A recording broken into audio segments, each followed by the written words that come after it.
Right, we are here and we want to answer this question. And to answer this question, we will need to find the real and imaginary parts of u and v of the given complex function f as functions of r and theta.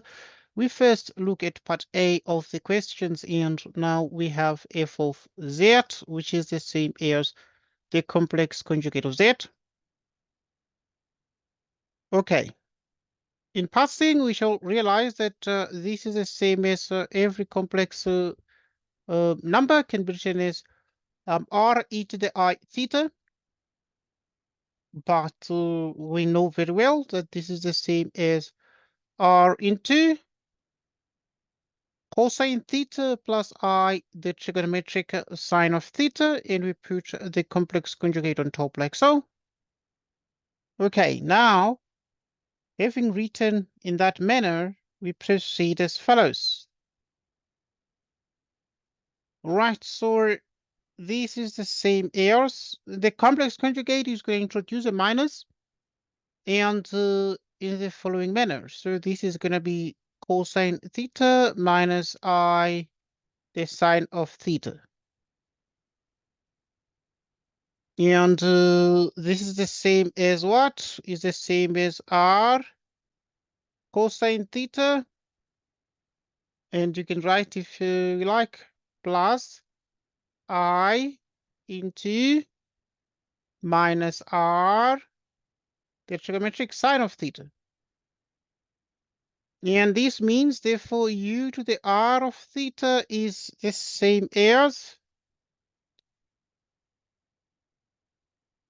the following.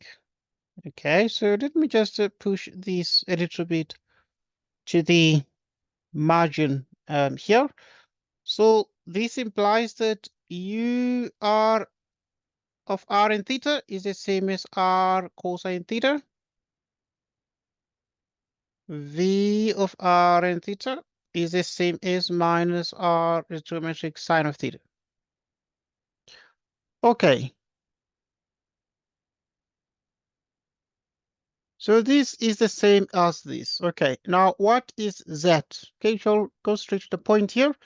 Every complex number can be written as r into cosine theta plus I sine theta. Okay, this is true for every complex number. And with that said, it means, therefore, that we shall have e to the r cosine theta plus I into r sine theta.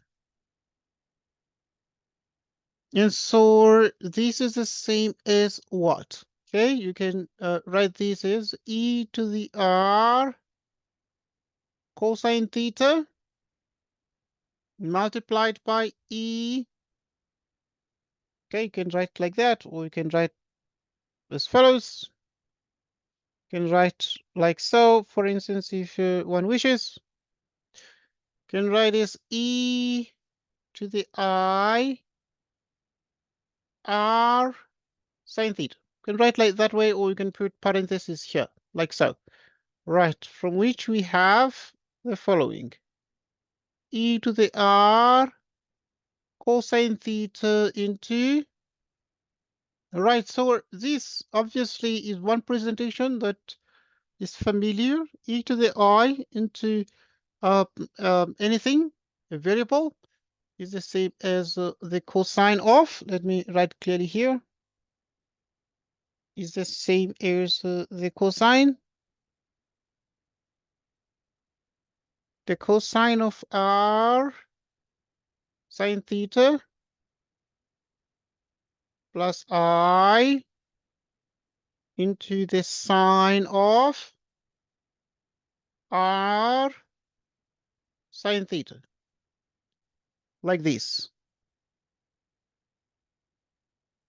And so this means we have f of z. What is f of z? Is e to the r cosine theta, the cosine of r sine theta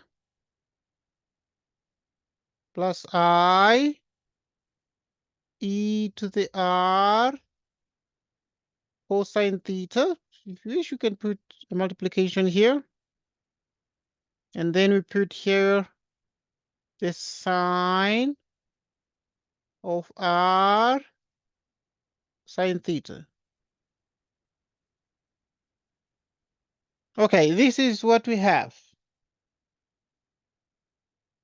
This is what we have. So now, what are the solutions here? So we can write in yellow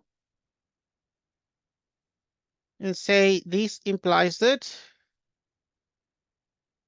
u of r and theta is e r cosine theta times the cosine of r sine theta.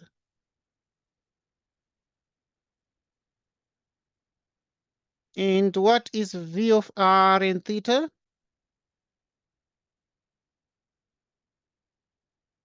E to the r cosine theta times the sine of r sine theta. And we have exactly this. In which case, therefore, this is the result that we're getting. This is the result that we're getting.